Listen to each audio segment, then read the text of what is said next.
All right, so our moderator for this panel is Mary Cron. She's the Financial Readiness Program Manager here at JBLM.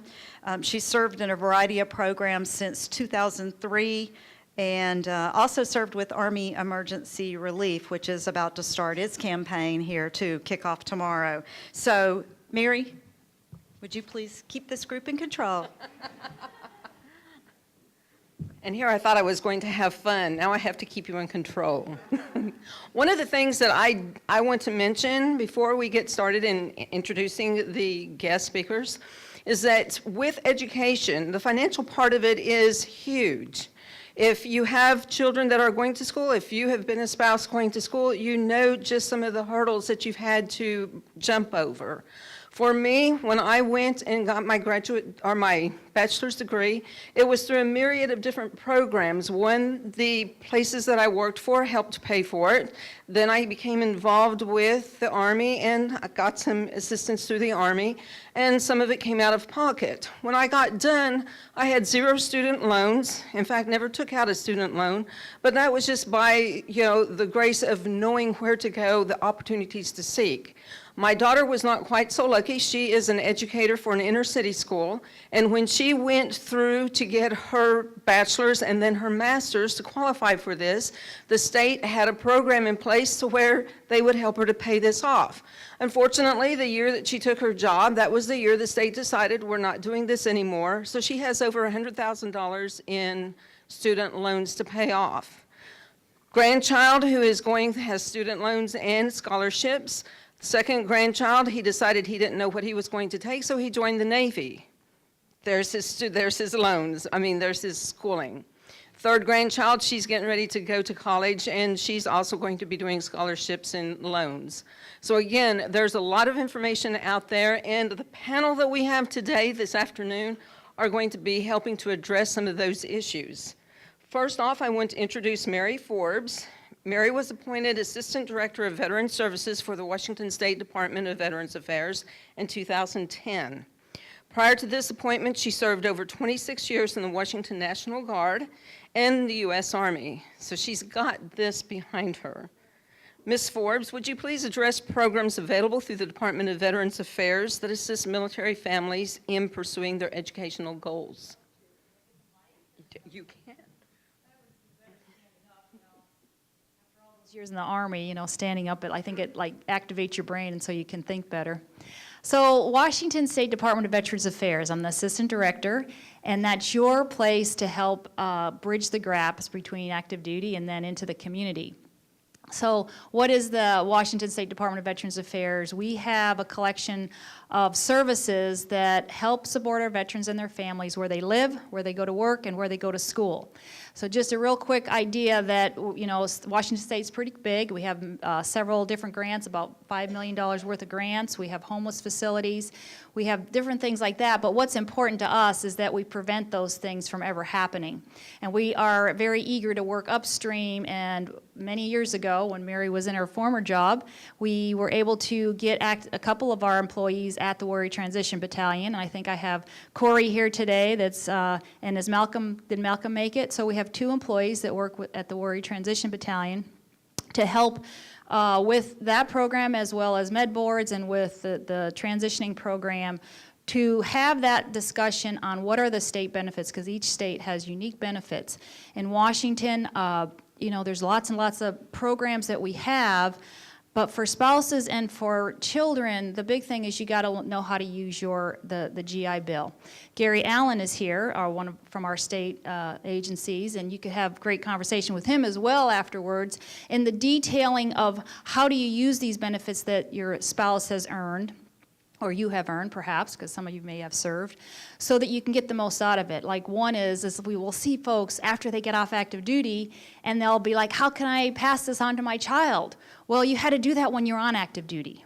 And even if you just passed on 1 month to them, or your spouse, your children, then you can always add more months, or you could take it back to 0 if you decide to use it. So it's strategies like that, and I've heard other people say it today, you have to study, you have to learn, you have to read. So for a state benefit, another one I want to talk about, what is unique in our state, is what we call Veteran Innovation Program, which is a grant or emergency funding for veterans or family members, the spouse, if they're like going to be homeless or if they're going to, like their car broke down. So that fund is there to help you, and it's only for our most current OEF, OIF, most current veterans. So that's just a little flavor of what we're doing here to support veterans in our state. We're very active. We've got some really interesting programs here with the Executive Order 13.1, which is what the governor signed about a year and a half ago, establishing a Washington State Transition Council. And that's been really great in helping us do that work upstream, but at the executive level. There's lots of great programming, but how can we link our systems with your systems, with the federal VA, with the state VA, with the Department of Defense to make changes so that we really can streamline and avoid all the negative downstream. Our big thing is we want to avoid unemployment. Unemployment is available for all service members exiting. It's, you know, your benefit to use. However, the math problem of being on unemployment, which is somewhere around $500 a week, is not as good as you had it when you're on active duty. So we want to avoid that. We want to avoid the number of weeks on unemployment. We want to increase the wage earnings. So I could keep talking a long time because I love what I do, and I'm very excited to be here today. I think if you have questions, we have some really great experts here, and we'll take questions, I think, later. Okay. Thank you. Arnie Norm is our next member. He is a personal financial readiness counselor at Armed Forces Community Service here at JBLM. He's been with us for 4 years, but overall he's had 17 years in different financial aspects. So he's quite well-rounded.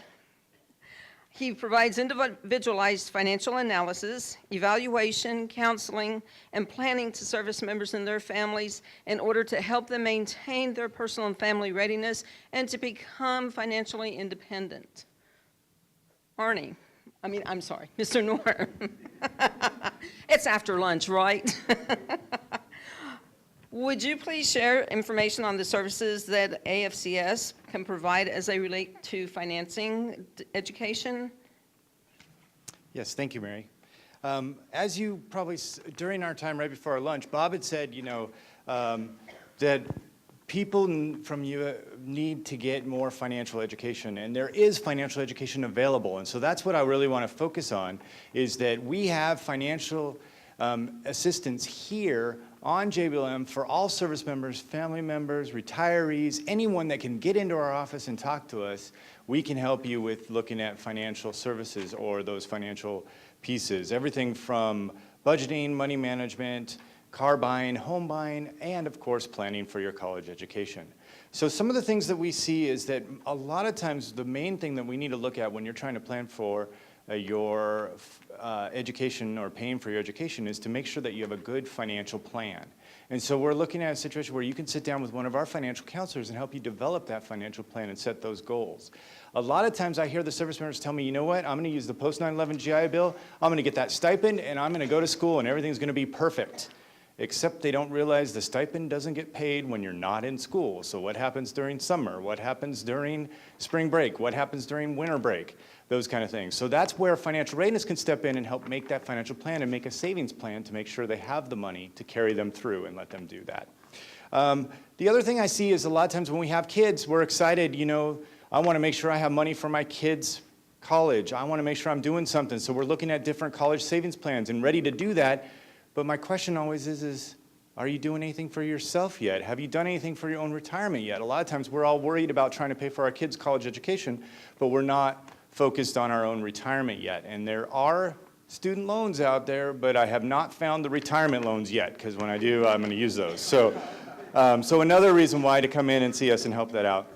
Some of the other things we can help with is a lot of times we see service members and their families get in trouble with student loan repayment. Sometimes their student loans that they have let go into default prior to entering service. We can sit down and help them track that loan down, work out payment arrangements, help set up some situations that way. Another thing I like to mention about student loans is oftentimes military members will put that into deferment, And if they do not have all subsidized loans, if some are unsubsidized, that interest keeps on accruing. And if you're not paying that interest, it's growing their whole military career. That can be pretty scary. So again, come in, see Financial Readiness. We can help set up a plan to do that.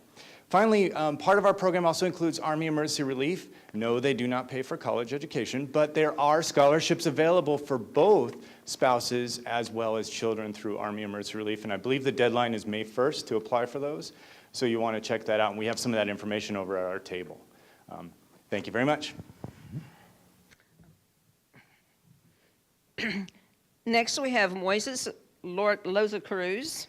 He is one of 3 transition education counselors at the Stone Education Center here on JBLM, and is currently working on an advanced degree himself. In addition to his knowledge as a counselor, Moises has personal experience in using a variety of educational assistance programs available through the Army, the Department of Veterans Affairs, and federal financial aid.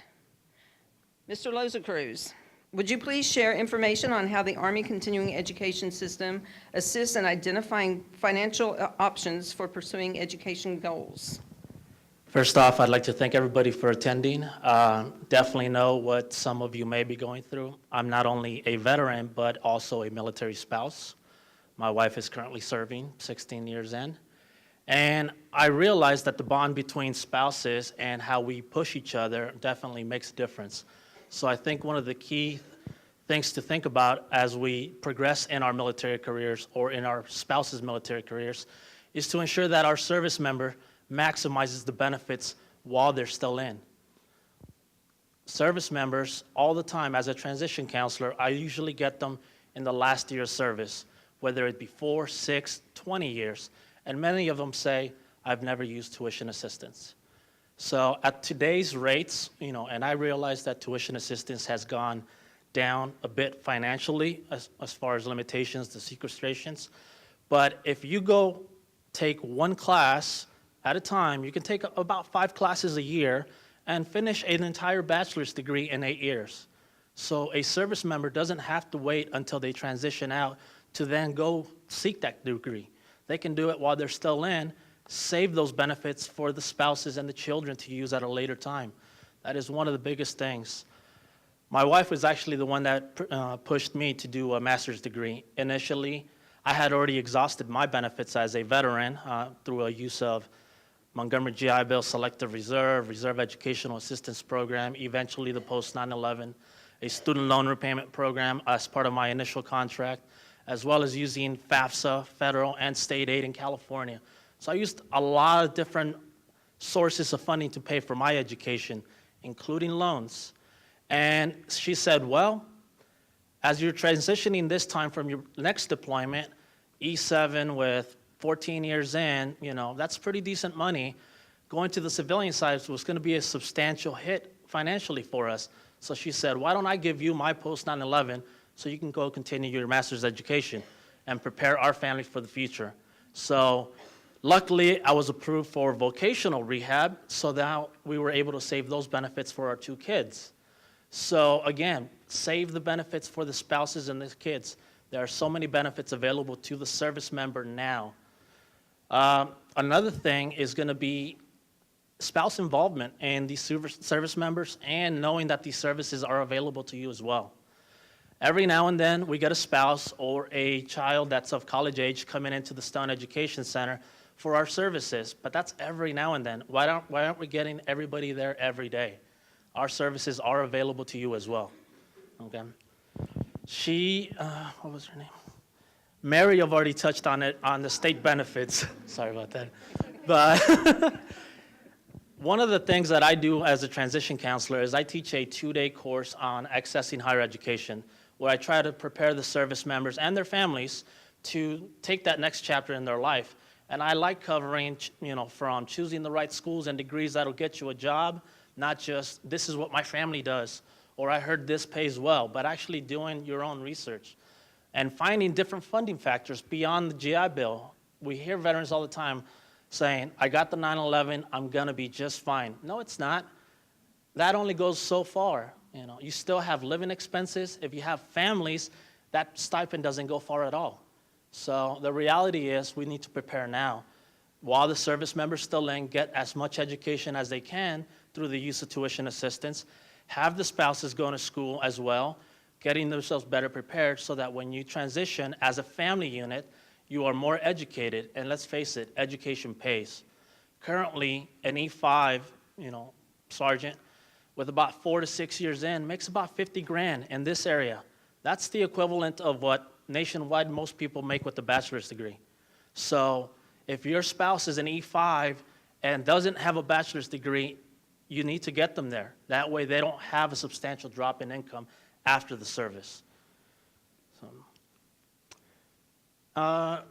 yeah, that's pretty much it. I'll leave it for the questions. We're the entertainment group here. And there is one thing that I want to add that Arnie had said about no financial loans for retirement. I want to look for the financial scholarship for my retirement. Last is JJ Montanero. JJ is a certified financial planner practitioner with USAA.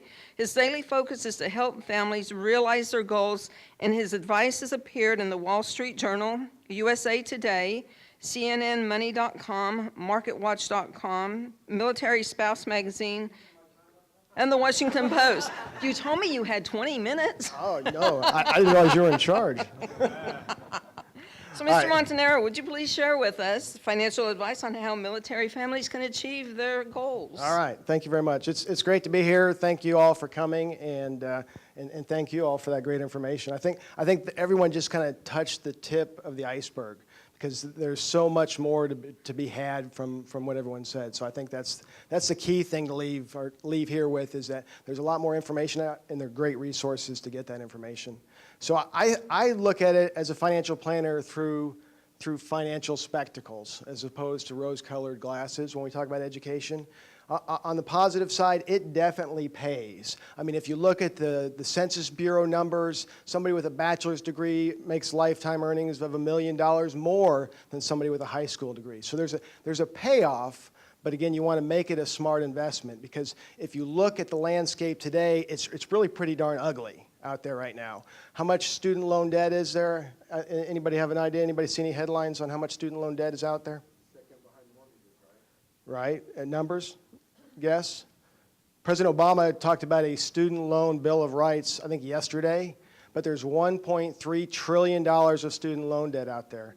Last year's graduating class graduated with the most student loan debt ever at about $30,000 a student. 70% of graduates had some sort of debt.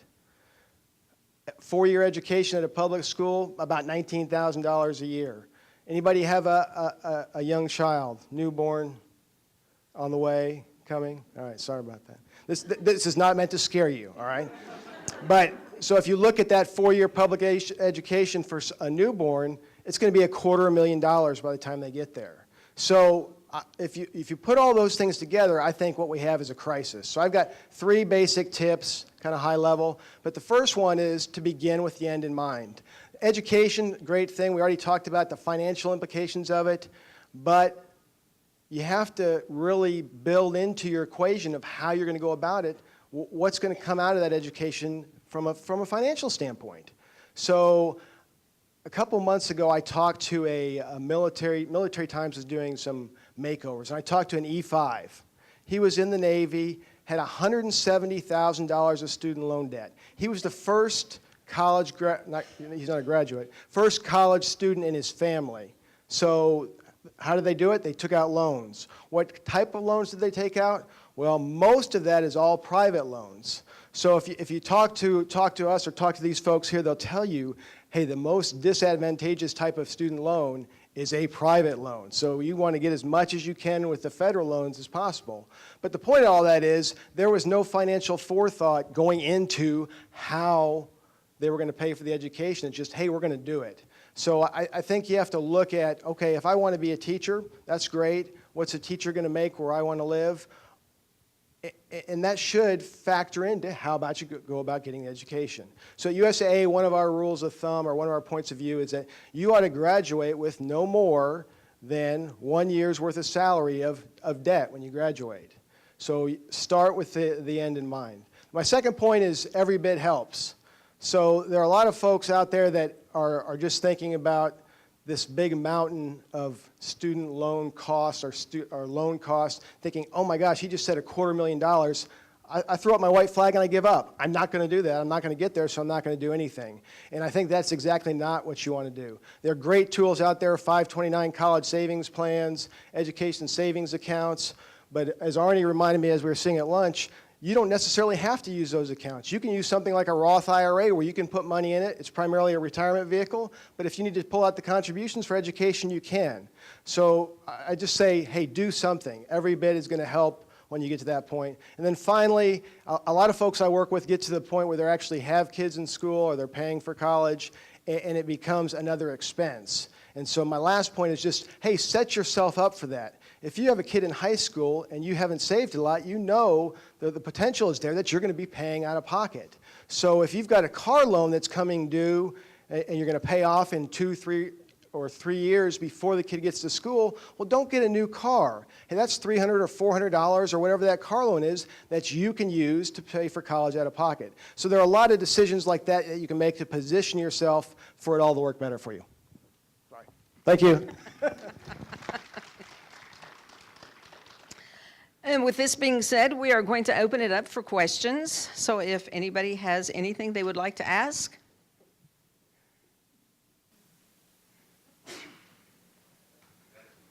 Could the panel address how the states, some of the states in the nation are different in terms of support for academic funding? Like Texas, for example. Right. I can talk a little bit about that.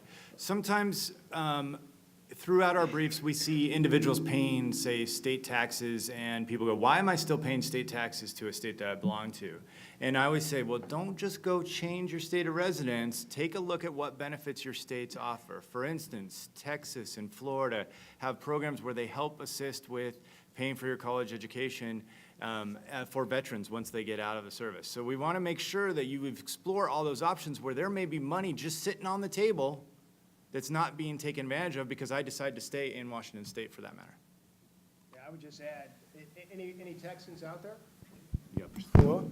So I live in Texas, and I was actually mobilized and deployed out of Texas.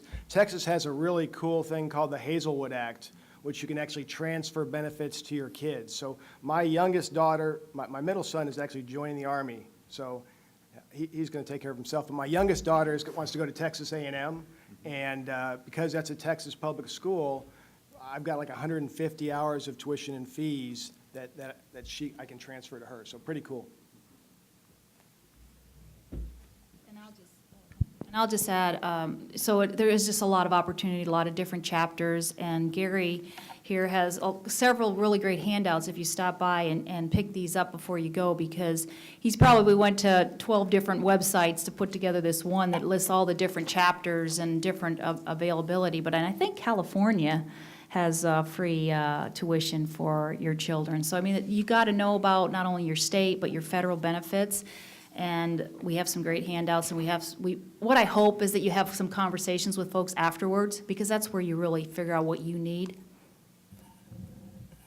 So my question is, it's not just about education, but it's about financial readiness as a whole, both while currently serving for many of you, and then once you transition out into the VA status or as a veteran. There are many military families, and I could tell you that as a young family member, many years ago, I'm not young now, but many years ago, I didn't know financial management. That wasn't something that we did at home. We were a single parent home, and my mom did what she needed to do to make sure that we paid bills. So I didn't inherit the ability to know how to do that well, and my husband was an infantryman, so he was never home. So when you put that together, when he was getting close to retirement, there was very, very little in a savings account. Very, very little. And then all of a sudden we were looking at college debt that we had accrued for our other 2 kids, very little in a savings account.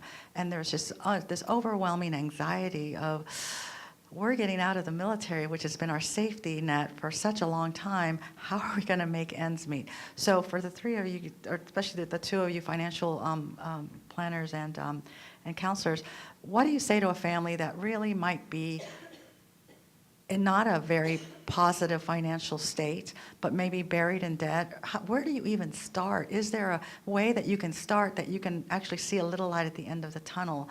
And then the flip side of that is, okay, now you've transitioned out, and many times it's going to be the spouse that's going to have to go out and get a job first, as that service member either increases certifications or kind of decides, okay, I'm no longer going to be an artilleryman, so I'm going to have to learn to be whatever, and that takes a little time. I know the VA supports an awful lot of transitioning veterans, but is there anything within that structure that also supports spouses of transitioning veterans, even if that's just education on what that veteran should be doing? So with AFCS and financial readiness, education is provided all throughout the career, but that doesn't mean that it's getting home to the family members necessarily. We are available to obviously come out to FRGs, talk about financial readiness, those kind of things as well. I understand that a lot of times those messages don't get home, but there is the Service Member for Life program, Transition Assistance Program, that requires financial training for the service member, and the spouses are welcome to come, as well as now AFCS is also offering the spouse program for transition assistance, where you can come and get that same material one-on-one, including the financial piece with a certified counselor like myself, to understand planning for that transition. Now back to, what if I don't have it all together yet? We don't all have it all together, and it takes very little to start doing that. Just a little extra on a debt can save you all kinds of interest and get you to pay that off faster. So it doesn't take much. We don't need to look at this as a giant pool battle that we have to fight. It can be done in small little increments. Little changes like just not going and getting coffee can actually get you $100 extra $100 extra a month that can go towards your debts. Yeah, I think that's a great point. And one of the things that I always encourage people to do, whether I'm writing or talking, is take advantage of resources like Arnie and Mary's team, because they can be just that, a resource that pushes you to a better place. The biggest thing I find is that, which I said when I was up there, is that you look at the problem and you say, you know what, I don't want to deal with it. I want to bury my head in the sand. And frankly, you don't have to do a lot to make a difference, but I think the hardest part is getting started. So it takes a team to be successful, and you need to utilize the resources that are available. And if I could add, the transitioning program, if you're retiring, you can start those courses 2 years out, and spouses should be going to that because there's so much information. Literally, one person can't digest this and figure it out if you're the working person. So please try to go to those classes a year out if you're just going to be leaving the military, after a shorter period of time. So lots and lots of good information. Well, Mr. Brown could answer that question. Don't you always have room in your classes? We are undersubscribed, so I do not foresee an opportunity or period where you'll be turned away. Wait, well, yes, Alicia in Armed Forces Community Service and us, Directorate of Human Resources, we're Siamese twins that were recently just separated. So our services are complementary. Right, and Arnie mentioned, if you didn't pick it up, we just last month started transition assistance for spouses. And so we're mirroring the curriculum that your service member gets, and we've pulled out the best of the best, of the nuggets that really we think the spouses will benefit from, that so you can both go through this transition together, like Siamese twins. Next. I have a question regarding navigating the world of 529s. It seems like there's hundreds, if not thousands, of options out there. And given the fact that we do move around so much and we have no idea where our children are going to end up, is there any advice you can give on how to choose a 529 that's going to suit you for investing now and for the children's education in the future? Yeah, I would say a great resource to look at and compare 529 plans is savingforcollege.com. So they've got a great comparison tool where you can look at plans. Frankly, so you look at the plan expenses and see what kind of expenses there are, look at the investment options. I think, again, the big thing there is that you probably are, if you use that sort of tool and do at least a basic screen, you're not going to go wrong. The one place where it may make a difference in terms of where you choose the plan would be if you pay state income tax. So if you're in Texas, it doesn't really matter what plan you do because we don't have income tax. But if you're in a state that offers valuable tax benefits for doing a 529 plan, that may help you in the selection process choose the plan that provides those benefits, because if you use the Texas plan, you're not going to get those benefits. So I think savingforcollege.com, great way to compare, and then look at your state, see if there are benefits from a state income tax standpoint. And I think like JJ's saying there, the one thing I want to say is that all of the regular 529s can be used in any state. So just because I belong to Virginia's 529 doesn't mean my kids have to go to school in Virginia. They can go to school anywhere. So the benefit of that plan, though, is if I live in Virginia and I'm paying obviously Virginia state taxes, I may be able to reduce my state taxes by those donations that I'm putting into my 529. And so that's saving me taxes and getting me a tax break that I may not get if I bought that plan in Ohio or somewhere else. Well, currently, within our government, we're not allowed to transfer survivor benefit plan allotments or those amounts into a special needs trust. What are other options out there to protect our children who have special needs when they transition into that age where they're going to go to college, if they even are able to?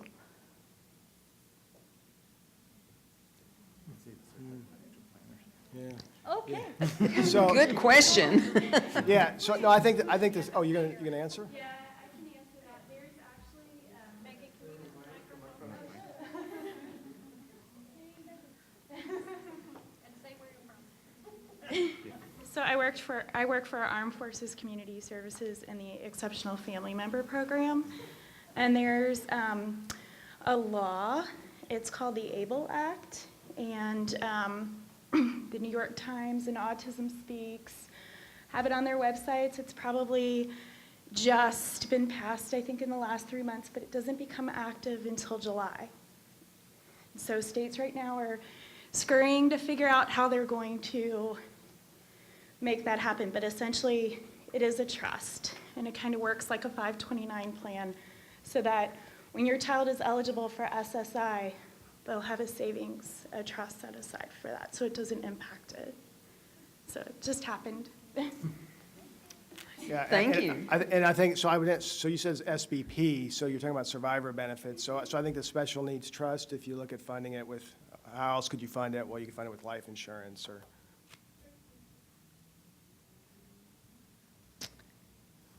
Question? Yes, I have a question for Mr. Loza Cruz. Could you explain a little bit more about your higher education track program and the impact that it could have on spouses who, or children who want to attend that class? So at the higher education track, it's a 2-day course. Third day actually involves a field trip to one of the local colleges or universities or technical colleges. During day one, we cover anything from choosing the right schools, the right degree programs. We have them take some vocational testing to see what they are good at, what they feel confident about, what their interests are. And then we go through admissions process for each of the levels of education. Obviously, a community college will be a lot easier to get into than a four-year college. A graduate level and higher will be much higher to get into than a bachelor's degree. So that's all in day one. On day two, we cover the funding factors. So we don't just talk about the GI Bills. We talk about the federal and financial aid. We talk about state benefits. We have each of the service members, and when we have them, spouses, look up the benefits in their own states, whether it be their home of record, currently if they are thinking of staying here, or sometimes where they think they might be going, just to see what they offer out there. A great website is, va.gov/state DVA. So that really gives you a buy list of every state. Click on the link, and it tells you whether or not they have those educational benefits to where you don't have to start using that GI Bill, that post 9/11, et cetera. I think a spouse and also children coming into the classes would really benefit from learning not just the use of the post 9/11, but the federal financial aid, the application process of how to get into a four-year school, et cetera. Like, it's been a while, obviously, since I've been in high school, but I remember I wasn't really trained all that well on how to apply for college. I wasn't trained on how to fill out a FAFSA or scholarships or anything like that. It was stuff that I had to learn on the go. I had to learn from my family, from my friends, from mentors that I reached out to. So definitely, if we have more spouse and children involvement, it won't just help them, it'll help the entire family get prepared for separation. So.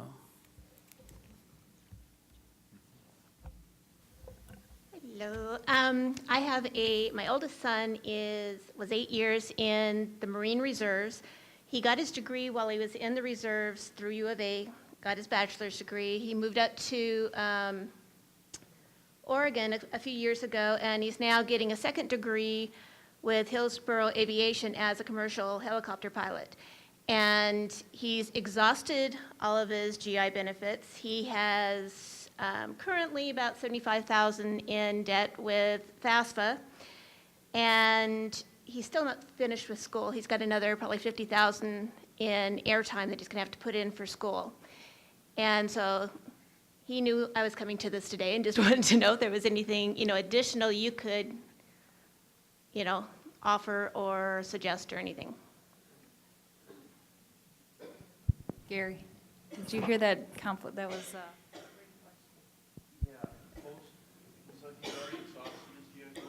He's Exhausted post. And he's already taken up $75,000 in FAFSA, and he's paying that off right now, but he's gonna have to do something else for another $50,000 to finish off this school, so. so maybe you guys can think about it, maybe get together afterwards, so, because I think Gary maybe I can see his gears going, but that way it could be more private and, because sometimes and maybe you have something? Yeah, great. Is it the state? The state? He's in Oregon right Or Oregon, okay. Yeah. I was going to suggest that although each benefit offers up to 36 months of benefits, he can get up to 48 months under 2 or more benefits. And one of those could be the vocational rehabilitation if he has any disabilities from the VA as a veteran himself. No? Okay. Now, he was stateside all except 1 year, and that was in Africa, so he was. Okay. Yeah. As far as the student loans, there was a law passed in August of 2013, I believe, is the student loan forgiveness program for anybody who serves on the federal, state, at sometimes local level. Depending on which type of loan that is, once he has completed 10 years of public service and he has been making the payments onto those loans, whatever's left at the end of that would just be, wiped out. So I don't know how much of those 75 grand or whatever that's going to be will be remainder after 10 years. But that is an option if he's looking to continue service at the federal, state, or local level. Thank you. Could I add, a lot of the schools, whether they're community colleges or universities, have school-incorporated scholarships that a lot of people don't know about. So if you're going to school or you're interested in going to a certain school, ask them about their scholarship programs. We hear all the time when they come and do their briefings, their informational briefings to our advisors, that they had hundreds and thousands of scholarships that were never used because people didn't apply for them. Also, I encourage you to be really creative when you're going on to the internet. Just search all kinds of scholarships. There's scholarships out there for religious-based, ethnic-based, GPA level, all of those kinds of things. You have to be really creative. Military spouses have certain scholarships that are just out there floating. I learned that if you're going to school, there is no reason for anybody to pay anything out of pocket. Not one single red solid penny, as we say in Texas, because there are just so many scholarships out there that are not being utilized. Could I just make a couple of tips, instead of asking a question? So in Washington State, for example, I just want to remind everybody that they recently changed it so that if you're in the military and you get out in the state, they've waived that in-state tuition.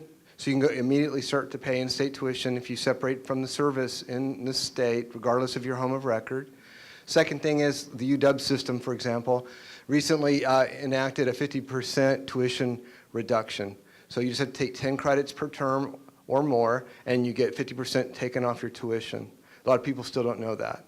A third tip for you is a lot of the private schools, I'm not so sure about the public schools, but I know private schools, and Mike, jump in if you see it differently at PLU. When I was over at PLU, if you were on staff or faculty and you went to school yourself, you got 90% tuition remission, and then your kids or your spouse got 75% tuition remission. So for regardless of the position you have, I don't know if PLU is still doing that, but a lot of private schools will do that. So that's another way to get your kids through school. I'd just like to second what Ms. Washington suggests about searching for scholarships. Before I came on board with the state approving agency, I worked for Grace Harbor College out in Aberdeen. I was in charge of the scholarship programs and loan counseling as well. And there are literally thousands of scholarships out there on the internet to search for. Be very creative. Any trade or field of study you want to go into, you can Google on that. Religious organizations, churches, if you belong to a veterans group, if your parents belong to a group, some sort of a service organization, they have lots of scholarships. Case in point, I have a daughter going to Ohio for school, and she got a scholarship based on a service organization her grandparents belonged to. And she met the criteria.